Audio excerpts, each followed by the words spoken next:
Okay, that's enough from me. And now let's have some questions. Oh, I tell you what, before we do that, now you can see me. This is the magic part of my magic coffee machine, which costs, I think, 35 bucks. 35 bucks. And it's stainless steel sieve. You wash it out, put 2 spoons of ground coffee into it, put it back, put 1 cup of water in the machine and push a button. That is as easy as changing a Keurig cup. The difference is I haven't produced any plastic cups now for well over a year. So this to me, sometimes it's the little things which get you so excited, the little things. And there are lots of little ideas waiting to happen once we get our best minds working on this. Okay. So we're going to now enter our question and answer session. All lines are muted at the moment, but you can ask a question in the chat box for those who are familiar with that. If not, I'll explain that in a minute. Or you can raise your hand, use the raise hand feature in Zoom, and I'll call on you and take you off mute. Or you can wave and I'll try to catch you, but I might miss you because there's a couple pages of people for me to look at. And also, can I interrupt you just a second? Absolutely. I just see the face of Chris Berger, who has been a wonderful example of zero waste. Long before we coined the word zero waste, Chris Berger was promoting this. I've known him for years. Back in the 1980s when we were fighting incinerators together around New York State, I would meet Chris at Albany several times. So I hope we'll hear from him later on. I just unmuted him so he can respond to you if he likes. Just a welcome, Paul. Always glad to see you. And yes, we had Paul come in when we had a big community forum on solid waste, but it was really the beginning of the fight against the incinerator. So Paul inspired us back then and continues to inspire us today. Great. You too, Chris. You too. Fantastic. So Paul, actually, we have one hand raised, but I wanted to mention, and let me get back to, so not only will you be able to ask your question either in chat, if you don't want to speak it, I'll actually say it for you, or you can raise your hand, I can take you off and you can verbally ask a question or make a comment, what have you. Or if you're on the phone, I will call on the phone number and we'll have you unmute to see if you have any questions to ask. But Paul, I wanted to ask you if you can elaborate on the quote that Marianne said in the beginning as far as Jeremy Irons. Well, this is really opportunistic, okay? So once upon I was fighting an incinerator, I think it was in Worcester, England. And a film director heard about, I was giving this speech against incineration and promoting zero waste. And they said, could we film you and interview? I said, of course. So they came along and they interviewed me. And they said, who else could we talk to? And I remember one name I gave them was Linda Birnbaum, who was a terrific scientist and knows all about dioxins. I thought she could help. And a few other names. Well, eventually it turned out that this little movie, what I thought was typical little, community activist movie, was a fully fledged, full-length movie, which was to go on the circuit. It was 90 minutes. It was called Trashed, and it had a soundtrack with Vangelis from Vangelis. I think it was went out in 2012, was shown in cinemas. And anyway, Ellen and I were invited to the premiere of Trashed in New York City. Ellen always loves to go down to New York City, no problem. So we go down to New York City, and there is Jeremy Irons. Now, I have loved this film star from a distance for years and years and years, one of my favorite English actors. And so I was introduced to Jeremy, and he shook my hand and says, oh, yes. He remembered some of the quotes in the movie. And so I knew exactly what I was doing. At that time, I was writing this book. And it was only in manuscript form. And I said, Jeremy, is there any chance, I'm writing a book on zero waste, is there any chance that you would write an introduction to it? He said, well, I would certainly consider it, but don't send me anything on internet. He says, I can't read that stuff. Send me a hard copy and I'll certainly read it. And he did that. And he, sure enough, he wrote the introduction to the book, the forward to the book. This is Jeremy Irons. So I was thrilled, absolutely thrilled when he did that. That was very exciting. And he's a very genuine person. If you ever get the chance to see this movie, Trashed, it's called Trashed. That's why in the title of my book, it's Untrashing the Planet. He showed how the planet was being trashed, and I'm showing how the planet had to be untrashed. If you get to see that movie, he's very personable. And he went to these places, and he spoke to farmers near incinerators in Finland. He spoke to people living near the landfill in Lebanon, and dreadful. And he spoke to Captain Moore on the boat that's looking at the plastics in the Pacific Ocean. Very personable guy, very genuine, obviously cares a lot about this issue and other environmental issues. He now lives in Ireland, in West Cork, and he actually gave testimony at a public hearing in Cork, fighting a proposal to build, would you believe, an incinerator in Cork Harbour. I mean, Cork Harbour is beautiful. They have done such wonderful things to it. To put an incinerator right in the middle of Cork Harbour, it's a sin. It's a real sin, and he pointed that out very eloquently. So that's where that quote comes from. That sounds familiar. An incinerator in the middle of a town. Yes. So we have a couple people with their hands up in Zoom. We have a couple people with questions in the chat. And I just want to mention really quick for those who are not familiar with Zoom, if you want to be able to ask a question, whether verbally or in chat, you can move your mouse to the bottom of the screen and a toolbar pops up.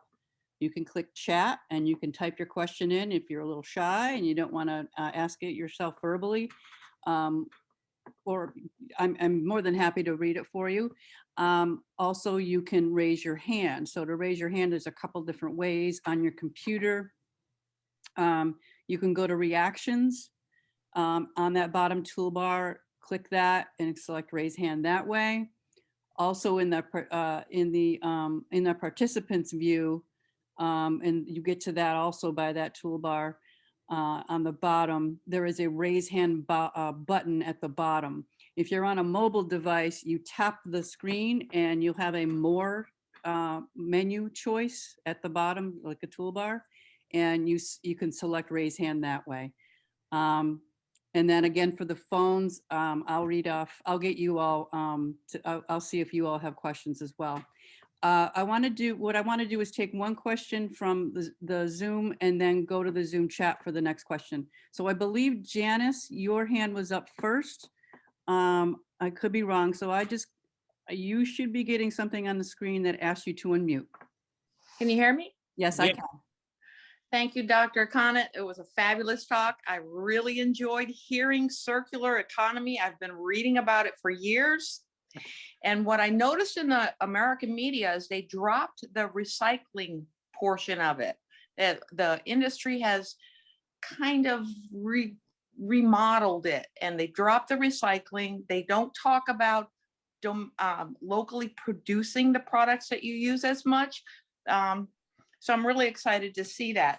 I had to laugh about some of the food products where I grew up in rural Japan. A pig farmer used to come around to different houses every morning and pick up the food waste. You couldn't put cabbage in it, but everybody was happy to. You kept a basket in your sink, you cleaned your plates, and that went to the farmer every morning. He came around and collected it, but it was a small rural village. And from the pig farm, you had the fertilizer for the rice paddies. It was terrific. As a consumer, one of my biggest issues with Endicott is the water. I spend a tremendous amount of money on water, and I have a ridiculous number of plastic bottles coming from this. I don't like popping the bottles back in first by the gallon. That goes, I don't know where, but that's not good. The 5 cent, 5 cent, 5 cent. There used to be a very impoverished man that used to come around the mountain. I live off of Skyland Road, and I would donate cans and bottles that he was in financial distress would use. That's not there. I would be happy to have a donation site. The fire station no longer accepts because of COVID, and that money that generates could go to a project for some people that, you know, rather just drop off the cans and the glass bottles, the deposit things. That could be some source of income for the village. The water problem, that's one of my big issues. And just a little snippet while I got you. They did this CBC thing promoting in Broome County. That is the wrong crop for our area. That's a warm weather crop. Flax is the crop that grows up north.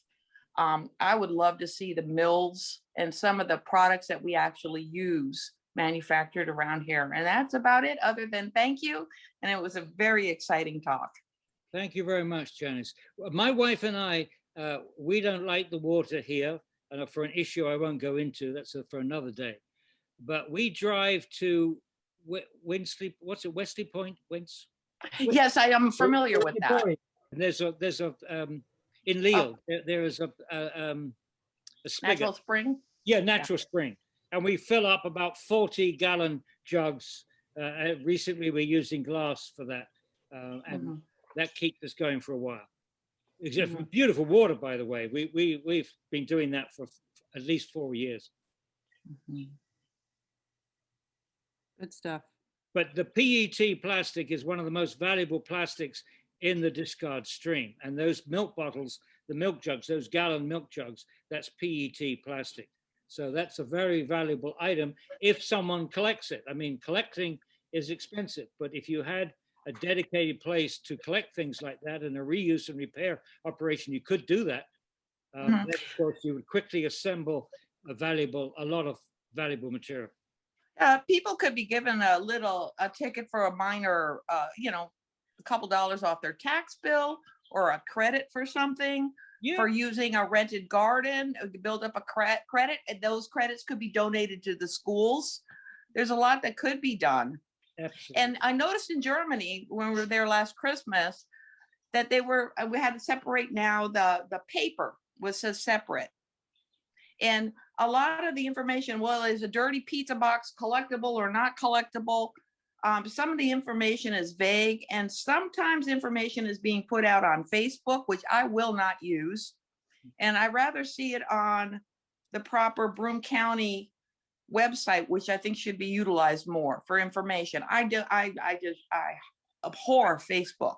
I must tell you something about German separation. I went to Germany in 1986, and they already had up and running the program you now see in San Francisco was running in Heidelberg in 1986. On my way back from Germany, I stopped off at England to talk to the Department of the Environment, because England was building a lot of incinerators at that time. And he said, I understand, Dr. Connett, that you're opposed to incineration. I said, yes. He says, well, we are not. He says, we have too many holes in the ground we wish to fill up. So I said, well, before you go back to filling all those holes in the ground, landfilling, I said, I've just come back from Germany and they have some excellent source separation programs. He said, well, quite frankly, Dr. Connett, they have ways of making people do things in Germany that we don't do here in the United Kingdom. And with that, we were saddled with the British were saddled with all these incinerators because they quickly ran out of holes in the ground and turned to the magic machine. I have a question, Doctor. In Japan, they recycle, I believe it's plastic with incineration. Is that a bad operation? Or yes, it's terrible. Terrible. It's a bad one. It's the worst. The Japanese burn 3 times more waste than the rest of the world put together. 3 times more incinerators in Japan. They have mad burn disease, absolutely mad burn disease. They burn everything.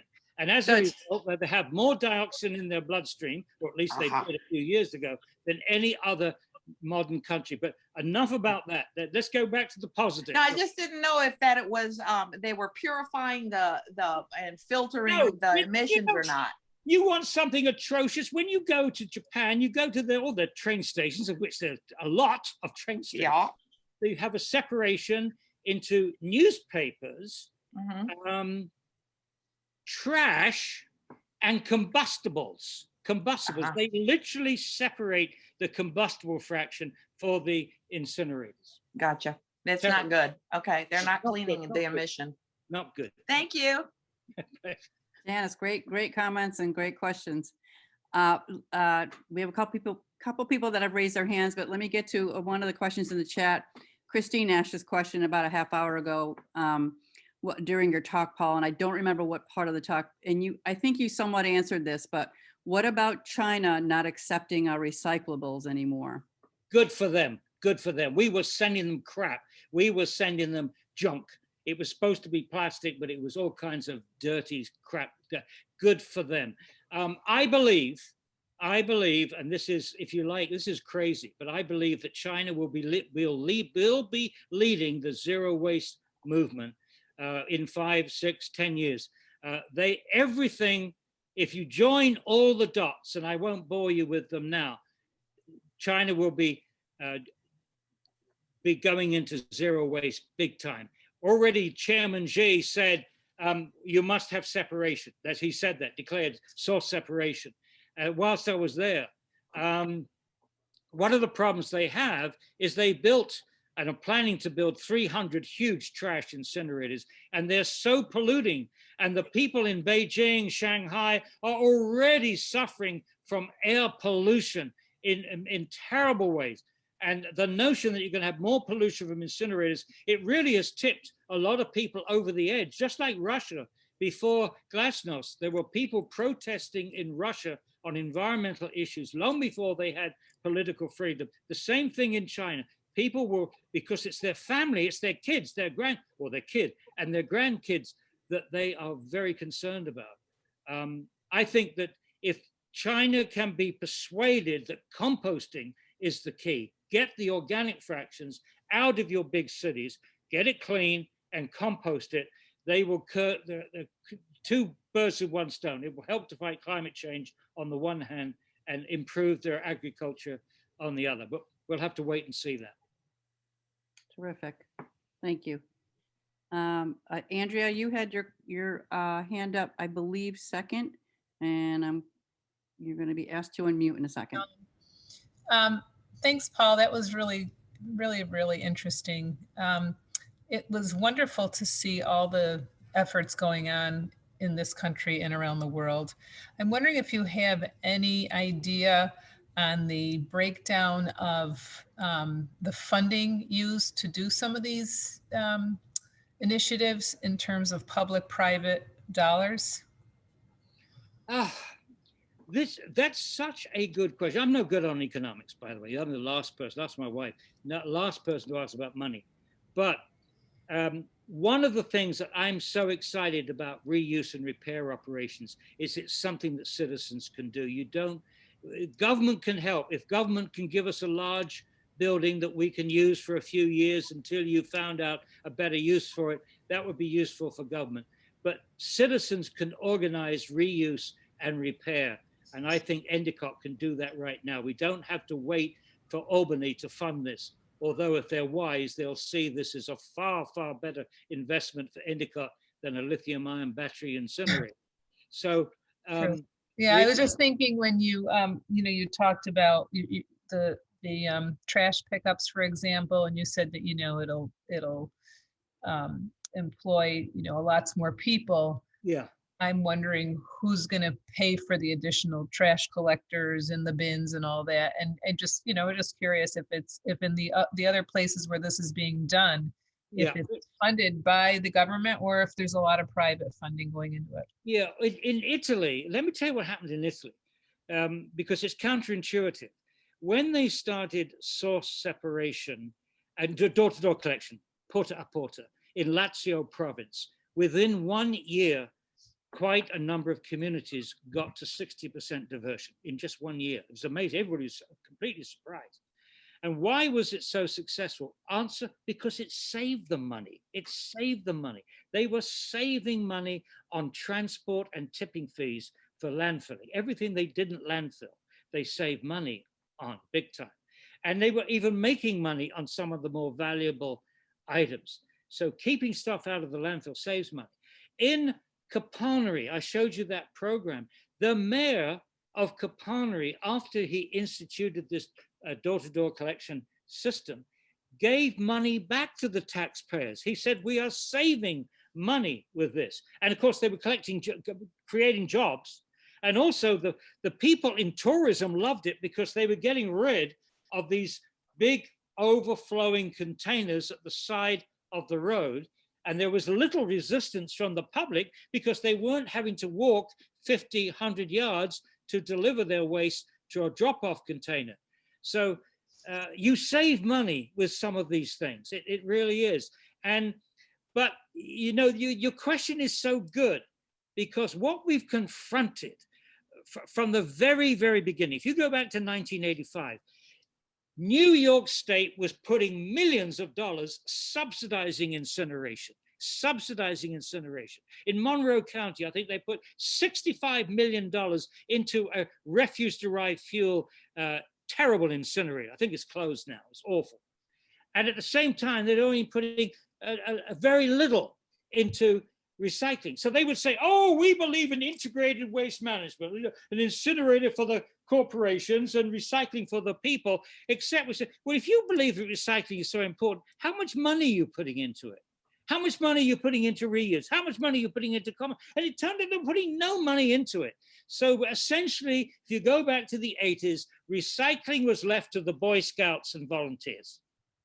And it's only the advent has been that recycling is avoided disposal costs. And we've just got to take that concept further. But you need millions of dollars to build an incinerator, but you only need, you know, 1, 2, 3 million for the facilities that we need, composting facilities, anaerobic digestion.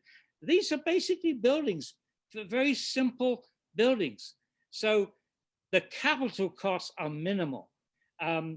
Where you spend the money on recycling is in jobs. You have many more jobs, so you have a much higher input into job creation than into capital investments. You're putting your money into people rather than equipment. And that's exactly what we want, I think. Yeah, I think that would be a really important component of this group if they are looking to, you know, go after this, is to sort of try to figure out the business case and what the financials are, because I think that that's a great way to sell it to both, you know, the politicians and to the rest of the community, right? People are going to want to know how. Yeah.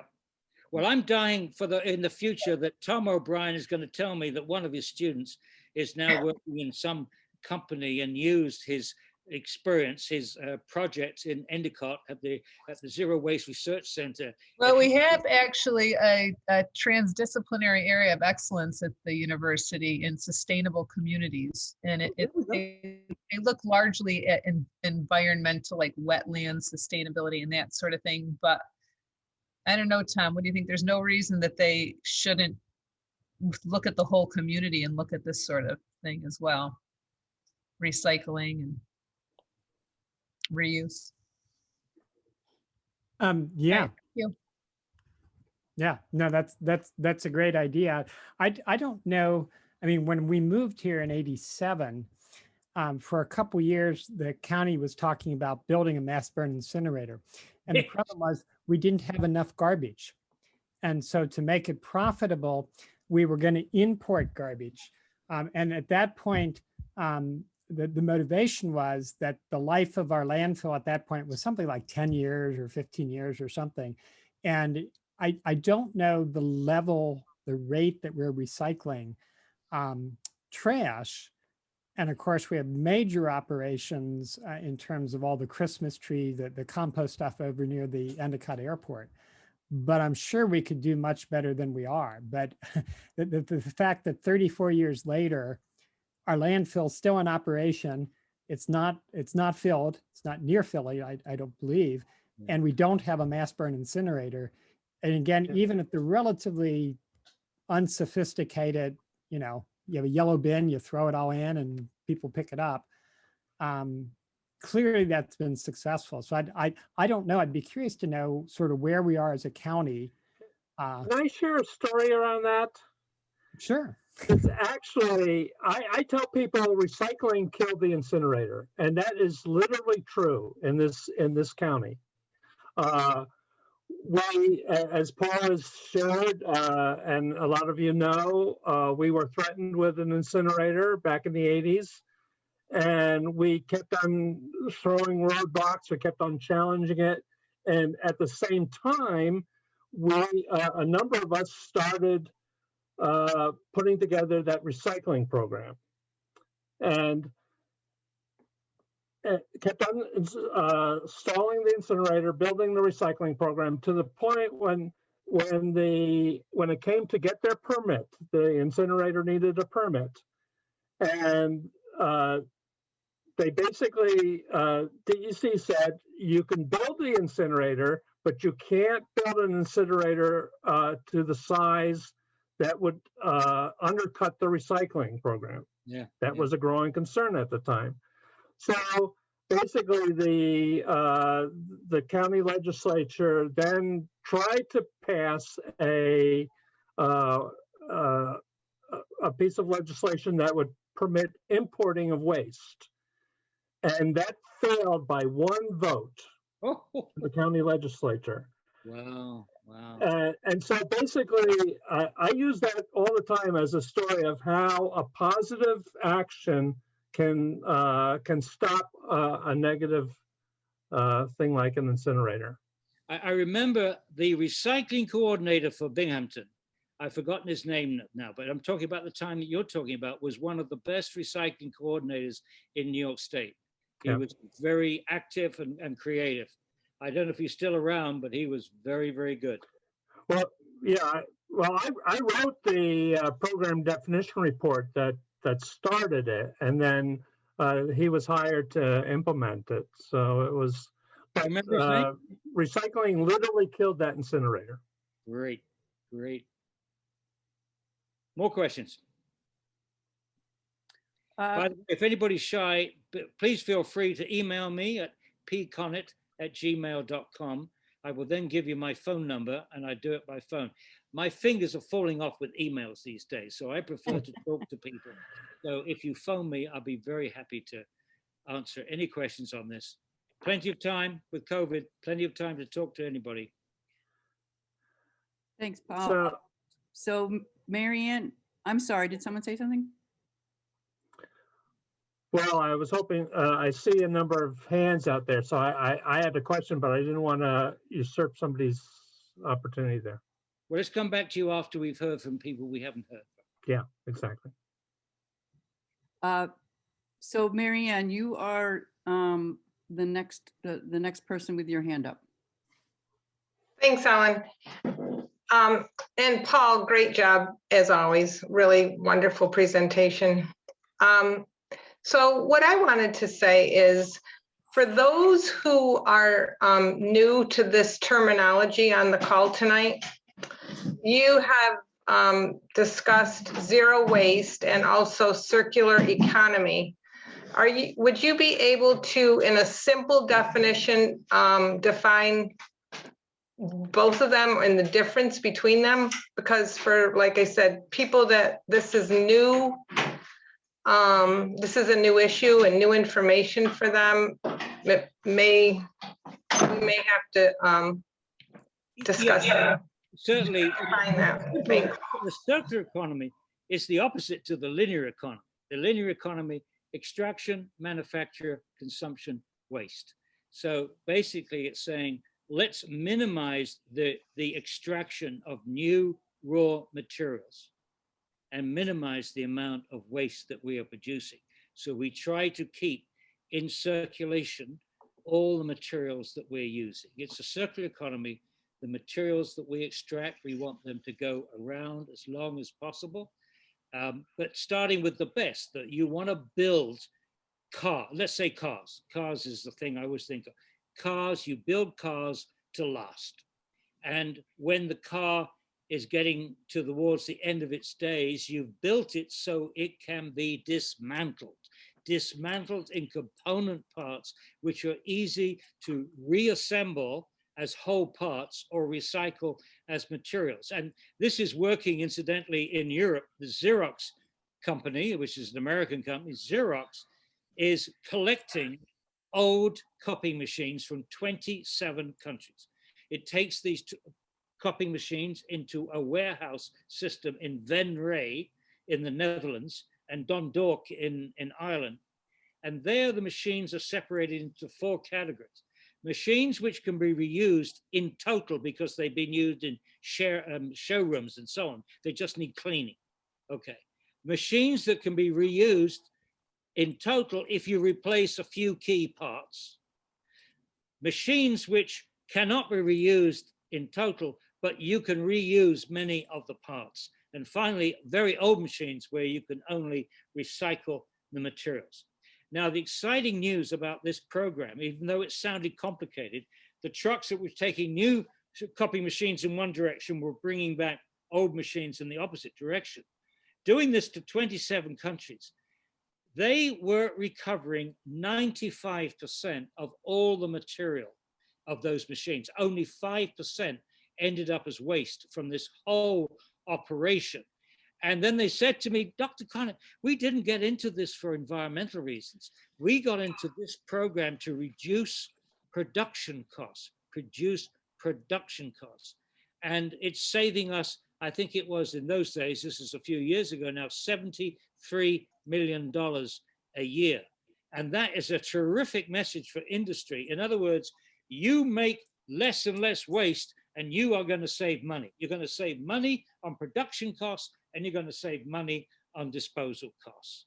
It's a win-win situation for industry, plus the PR points that they get along. And there are many wonderful examples of many companies around the world that are just, they're way ahead of communities. But it's the durable goods people, the people that make products to last. They know, but it's the companies that are making throwaway objects, which are it's just contrary to the circular economy. To make a throwaway object is absolutely counter to the circular economy. If you want to, we live on a finite planet. I mean, this is what people don't want to believe. They want to believe that we're all going to get into rocket ships and sometime go to Mars. Well, good luck to you. Not many of us are going to be in those rocket ships. And I, for one, don't even want to be on it.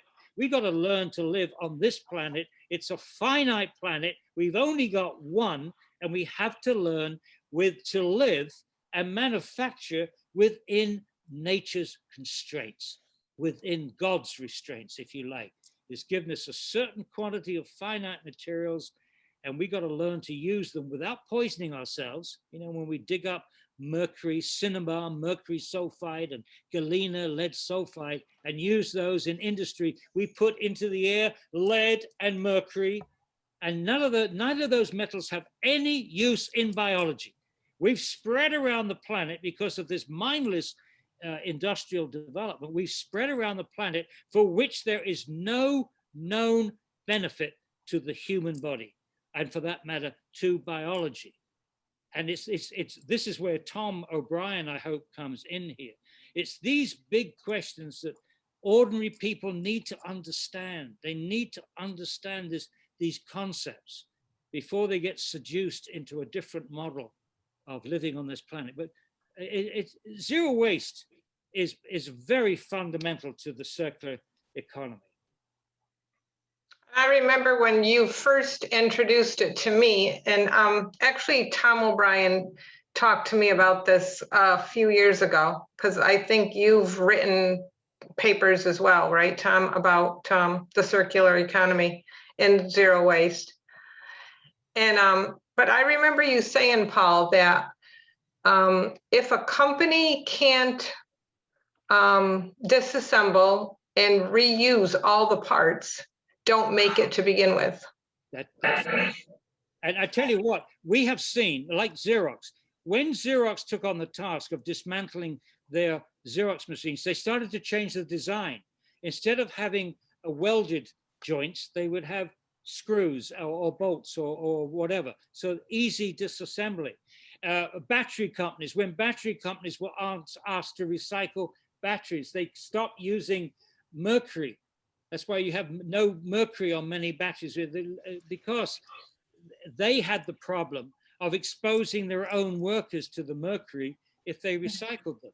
So, you know, companies are forced to learn the hard way sometimes about better design.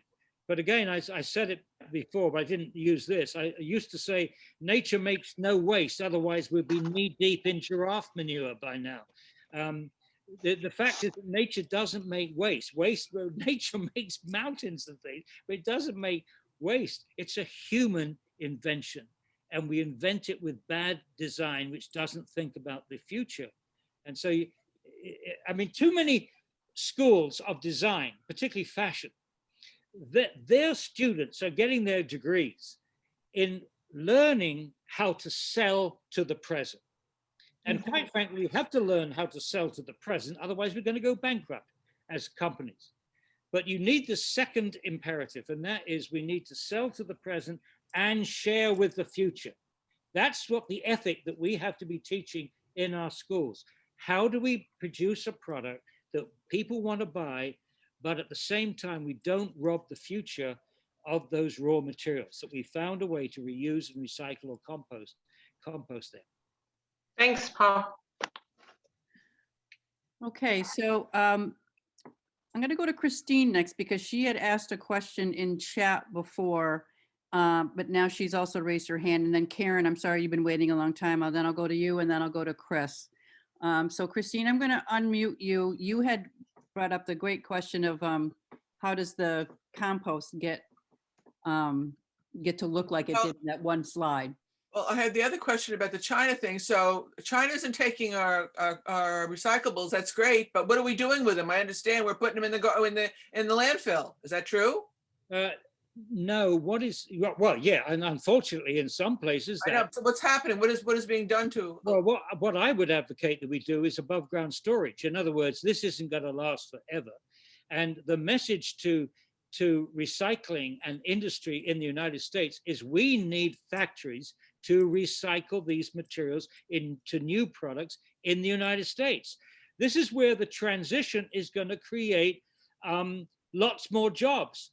The plastics industry is going to need to build more facilities to recycle new old plastics into new plastics instead of using more crude oil to make new plastics. They're not doing that now, but that's what they need to do. That's what, yeah. But I mean, and if you read the journals of the recycling industry journals, you'll see this. This is the top discussion: is new industries coming in to absorb these materials, which we can no longer export to China.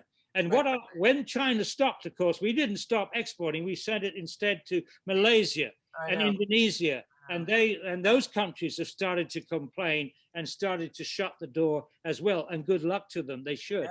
Yeah, they should. Yeah. Yeah. My other question was about compost. How come my compost doesn't look like dirt? That looks like dirt. Mine still looks like the vegetables and stuff I put in the compost. How long does that take to decompose like that? It should be over the season. I mean, if you're composting during the winter, there's little breaking down and the surface of your compost. Underneath the surface, it is composting, because if you want to, you probably don't want to, put your hand down and throw down into it, you'll start seeing steam coming out. It's composting. It takes some time, but you know, in those black containers that you can buy from I have one. That's what I have. For $45, a year should do it. They don't overfill. I need to get a pitchfork in there and turn it around. Is that the thing? Turn it around. You'll find some black stuff in the bottom of that. Okay, I'll check it out. Yeah, and then put it on your garden. I know, I do already put stuff on my, but it looks like the fruits and vegetables I put in there broken down halfway. Yeah. Well, some things take a long time, like eggs. Grapefruit. Pieces of grapefruit take a long time. Yeah. Okay, thanks, Paul. Thanks, Christine. Just a quick comment. Pete, our teammate Pete, said every internal door in his house was from a reusable source in Binghamton. So that's a nice little tidbit. Very, Um, very good. So now very- we're going to go to Karen. Karen, thank you so much for waiting for so long. I just took you, you should get a message about getting yourself off of mute. Can you hear me? Yes. we Okay. can hear you. Okay. Karen. Hey, Karen. Hi, Dr. Connett. That was a wonderful presentation. Thank I you, sir. had a question. Like when I go to the store and I'm buying a product, it's hard for me to tell. I mean, I see the little arrows that say for recycle, but many times, like I'll buy, say, I bought Tide Pods and they had the recycle arrows because they recycle the plastic, but they don't, the pod thing isn't recyclable. Yeah. So how do you know which brands you should buy to minimize? Well, where you can reuse, like jam, honey, try to get that in glass pots. Ketchup, there is absolutely no reason on the face of this earth to use a squeezable ketchup bottle. Absolutely no. Why has this come about, the squeezable ketchup bottle? Well, I tell you why it comes about, because you get one of those old glass bottles with ketchup in it, it wouldn't come out, right? Wouldn't come out. So you slap it on the bottom and all of a sudden your French fries are covered in ketchup. You never want that again. And so they gave this to the engineers, and the bloody engineers came back with a squeezable. I can imagine Carruthers, sir, I've done it, I've got the, look, sir, look, I can deliver ketchup drop by drop to every French fry in your pot. Well done, Carruthers. Have a pay rise. Right. Now, these are back-end thinkers. These people that they think with the wrong end of their bodies, right? Now, if they ask a front-end thinker, one of our creative people like George in Endicott, would have come back with a glass bottle with a wide enough opening that you could use a spoon. And that spoon could also deliver ketchup to every French fry in a very controlled fashion. Have we seen those wide neck bottles before? Yes, we use them for mustard. We use them for honey and jam. There was absolutely no need to introduce the squeezable ketchup bottle. No need whatsoever. And they have the squeezable mayonnaise now. That, Yes, you know, that's awful. So avoid it. Go reuse as much as you can. Now, again, people get their thrills from different things, but I get my thrills. Every morning I get a thrill, maybe 2 thrills, putting 2 spoonfuls in this and making 1 cup of excellent coffee and getting no, wait, the rinds, these things go into the compost bucket. So this is going to be composted. 0 waste right there. And Karen, I'd be happy to share the manufacture of this product with you. oh, I'd love to. $35. Not bad. I'd love to learn it. Yeah. Because I was gonna buy a Keurig, really. No, And don't. Okay, I won't. I'll wait. And I want to try the Lavazza coffee too, because I've heard it's delicious. Well, best to get their loose coffee. Or get the Starbucks loose coffee or the Wegmans loose coffee, whatever. Loose coffee, ground. Yeah, just ground coffee, right. Yeah, just ground coffee. But Keurig does do a reusable coffee cup. Same idea, stainless steel mesh in it. Right. But I just find this one so nice. Yes, I'll email you about it. Okay, this is good. This is good. I think we should be wrapping up soon. It's 9:25. I have 2 hours. one question in the chat, and I'm sorry, Chris, that came in. It actually came in about 45 minutes ago. So then I'll go to you, Chris. This is from Stephen. As an individual with chronic health conditions that require 20+ individual medications daily, I am acutely aware of the single-use plastic medicine bottles. Yeah. Is there anything currently being done about this huge use of plastics? I don't know of anything. I don't. That's a good one. I mean, in Europe, they do have green containers outside the pharmacist where you can drop off the containers and so on. Even more acute, actually, is the people that are using syringes and needles. So you need a a red box for those and put the needle in and cut it off, and the sharp part goes into the red box, just as you would hospital waste in hospitals. That's how they should use those syringes. You put the syringe tip in there, there's a cutter which cuts off the tip, and those will go to an autoclave or a chemical disinfection, not into an incinerator. So yeah, all these things become apparent. They're less than 1% of the total waste stream, but they have to be looked after. And that's where, again, the reuse and repair center, where the municipality judiciously uses that center to deal with some of the problematic materials, because they know they're responsible people there and they can be paid to do it right, rather than sneak the syringes into the trash, that kind of thing. I'm sad that I think Stephen left the call already, but thank you so much, Paul. I wonder that as well. Chris, you're on mute. You're unmuted. Thank you so much for waiting. Appreciate it. Yeah, again, this has been great to have you, Paul. And I wanted to get into back to composting, but just since we were on the medical waste thing, as at least some of you know, like I haven't been to landfill since '92, and the waste that we've accumulated fits in the grocery bag since '92. So we're basically at zero waste and have been there for a long time. But a lot of that stuff is medical.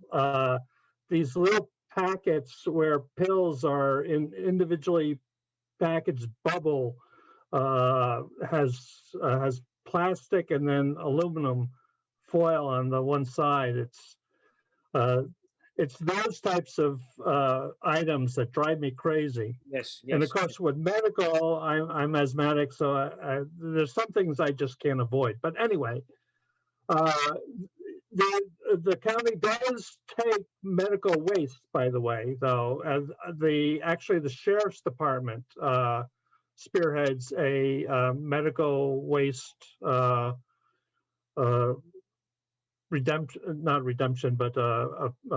off. Really? Anyway, back to composting. A number of us have been trying to get a composting facility here for forever, it seems. Ever since we defeated that incinerator, there was actually a chunk of money that was put aside to subsidize the incinerator. The county was able to keep that money, and we were hoping that it would go to build a composting facility. They wound up using it to build water lines up to the landfill to supply people whose water was being contaminated by the landfill. And this, in essence, we're willing to subsidize landfills, and the landfill costs never cover the lifetime costs of the landfill. So basically we have landfill fees that are too low, and they undercut any attempts to build a composting facility. Yeah, yeah. We've been trying to solve that problem forever, it seems. And I was wondering, Paul, if you had any notion how to get over that hump. It was mentioned earlier about the economics, and that's the raw economics. We have an artificially low tipping fee that prevents us from having a composting facility. Yeah. Well, I think the key, go back to, is to make sure you got a good source separation of clean organics, that you collect food waste door to door, so you've got that control. And I would start by seeing how many farmers in the area would take in that clean organic waste if they had some oversight in the program, and co-compost it in their farms. Now that would be a simple solution with no building, just willing farmers willing to do it. As far as the farmers are concerned, they can get away with fairly low-tech equipment. I don't know if you know it, but the simplest windrow system uses, in Texas, you have the scarab, which is a machine. There's a cabin on top, a machine with this cross section, and wearing metal things, so not wires, but metals, weights, spinning, and that goes down the whole windrow in one swoop. You turn the whole lot in literally a few minutes, and that's an expensive operation. But you can get smaller arms which do the same thing, which you put on a tractor. So they're relatively cheap systems of making composting fairly easy for the farmer. But in terms of marketing the finished compost, which will be a combination of animal waste and food waste from the community, I would think that would be a big seller. But obviously, I don't know all the answers to all these things, Chris. And what I'm hoping is that we'll get people that want to meet, people from the university, people from the waste department, people from the council, and troubleshoot these ideas. Again, we can do it all by Zoom. Well, since you mentioned that, I'll just share that NEST, it used to be Binghamton Regional Sustainability Coalition. Now we just renamed ourselves as Network for a Sustainable Tomorrow. We have a zero waste initiative, which we'd love to get more people plugged into that, because we have two big items right at the moment. We really want this composting facility because that's the missing piece, or the major, in my mind, the major missing piece. You've already mentioned how the recycling program is top notch, but we don't have a composting facility. We need that composting facility. And then we're also pushing EPR, extended producer responsibility, which you mentioned as well. Yeah. Well, maybe we should have another Zoom meeting fairly quickly, maybe in 2 weeks, where next time it's all of you coming through with your ideas, taking this a step further. So if we could ask Tom definitely to have a presentation, Chris, yourself, and others would like to come forward and use this as a springboard for concrete suggestions. And if we could get Cornell Extension involved, if we could get the waste department from Broome County involved, maybe one of the Nick Burlingame is here from the village of Endicott's council. Cornell Extension's already with us, and we also have the person from Binghamton University in charge of the food providers over there, who's very interested in composting. Okay. Well, let's get another meeting in a couple of weeks. And Chris, if I would invite you right now to come through with, say, maybe a 10-minute presentation on what you would like to see happen.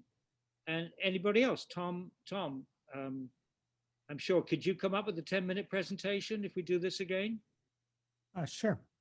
Great. Paul, do you have their email addresses so I can send an invite out? Oh, yeah. Is there any way that you can circulate the email addresses of the folks on this call? Sure, yeah. That would be good. To make sure we don't lose them, so that we make sure that they're all invited to the next meeting. I don't have Chris Berger's email address. Mine did, but you forgot it. How did you get the invite, Chris? Did someone forward it to you? I wonder if I don't think I have your email, but I'm not sure. I'll put it in the chat. That's great. Thank you. And Tom, I know we have yours. Yeah. And then technically anyone else who's on this call, hopefully we have their email address. Okay. So I guess we're all set. Thank you, everybody, for taking the time to come to this, and let's hope. And the idea is, again, just to remind you where we started, the idea is for the people that made up No Burn Broome to be like the catalyst for another group, which will have a very positive orientation, aiming for good jobs for Endicott, good businesses which are clean, safe, and beneficial to the not only Endicott but also to Broome County. Yep, just one quick thing. I didn't ignore anyone who was out. There were only two people that were on the phone, one of which is Ted, and I know he's also on the Zoom, so I'm sure he would have raised his hand if he had a question. Thank you, Chris, for putting your email address in the chat. The only question I had, Paul, which I'm kidding, is when are we getting the donkeys for Endicott? Oh, That's the best. no, my question is, when are we going to have the big party I know. in Endicott with That's all true. the Vino Rosso and Vino Rosso. Oh. she was on the call. What's Oh, Isabella. Isabella? Yes, when we're going Isabella. to She get just, I think she just hung up, but Marianne has her hand raised. Thank you. So I just wanted to say that the people that we may not know on the call, if you want to be involved in that next meeting that Paul's talking about, could you please put your email in the chat? So there's some people that we don't know, a Marianne, a Bob, a Jerry. We don't know your email. I have Marianne's. Okay. Okay. I was part of that group I was just mentioning earlier, so we could bring a bunch of people in through that. Great. Okay, because we really want to be inclusive, and we really want to invite everyone on because everybody has good ideas, and so that's who we are as far as, you know, welcoming everyone. So thank you for joining tonight, and thank you again to our special guest and presenter, Dr. Connett. You did a really wonderful job. Yeah, thank you. Thank you, Paul. Now you're muted, Paul. I was saying, if you call me doctor one more time, I'll take your appendix out, okay? Anyway, thanks, Ellen, for your technical prowess, and Marianne for your introduction, and also putting your energy in getting this second movement going. You're welcome. I'll keep the meeting open. Pleasure. A minute or two so that anyone can put their email address in. Jerry, I got yours. Thank you so much. Thanks, Paul. Thank you, everybody. Thanks, everybody. Thank you.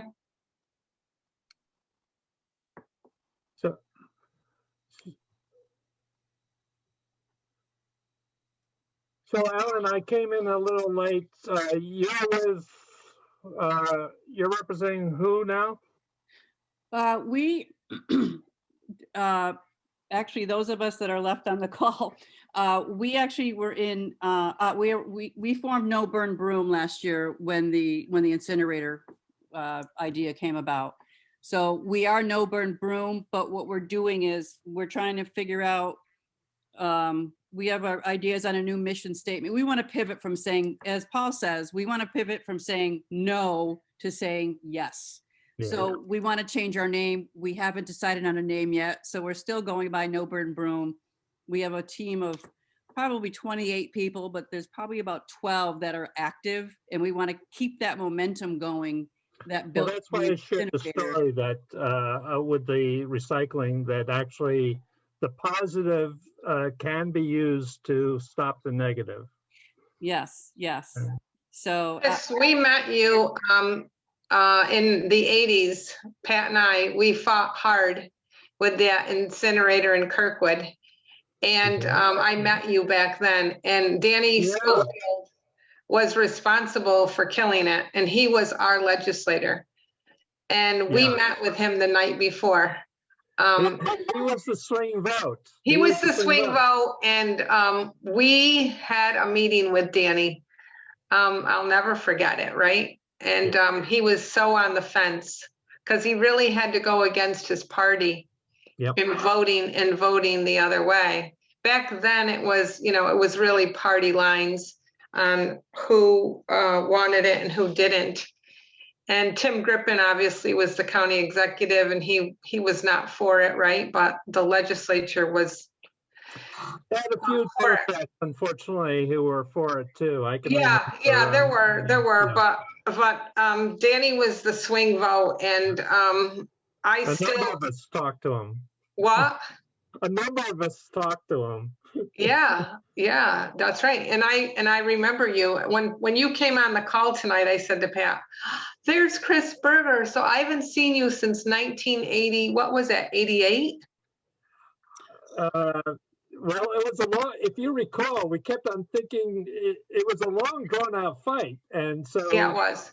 people had to, and I saw a lot of people come and go. Yeah. Bring themselves out. And that's another thing I've noticed in a lot of these things. And you need everybody, but You're right. You need everyone. It takes a village, literally. Right. But but our community, the Endicott community, came together like no other. I mean, it was miraculous. And we did have a prayer team. Somebody from the prayer team is on the call still right now, that we know and love. And we did have a prayer team behind the scenes that prayed every single night against this battery incinerator. So it took all kind of teams: science, legal, PR, research, and prayer. And it was just a conglomeration of people that were really committed. And then the community got involved. And when we had our rally, we had our protest rally, there were 94 people walking in the hot sun. Was that in July, Ellen and George? July. Yeah, that was in July, and it was hot, and we walked, and it sent a message. So, you know, you're right. Foster Wheeler was another powerful entity coming in and selling the county a bill of goods. And same thing. It had him and Howard and Cattell. It had all the big power. Big players. Yeah, the big players. Yeah, so did this. So did this. If you look at the IDA and the LLC from the agency, it's called, it's all the big names. And so we fought hard and we prayed hard. And Brisk sent a few comments here and there. Pardon me? Brisk, we were Brisk at the time, Binghamton Regional Sustainability Coalition. Adam Flint. Oh, okay. Oh, yes. I know that name. Yeah. Yeah, so we were doing things too. But you know the difference too, Chris, is none of us are activists. None of us. Not one of us are like, you know, people that do this all the time. We just all came together in solidarity for this reason, but none of us are like considered activist people. It was just, we knew this was wrong on so many levels. And that's what propelled us, is the fact that this was so wrong on so many levels. The incinerator fight is quite evident. Yeah. And then of course, I don't know how many of you were active in the stopping the fracking, but talk about big players, that was even bigger, a bigger fight. But so it can be done. I mean, I was even kind of wondering if we could stop fracking.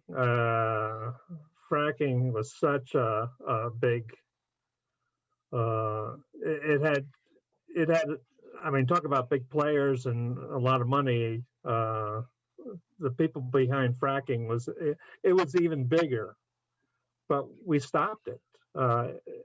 Even to my amazement there.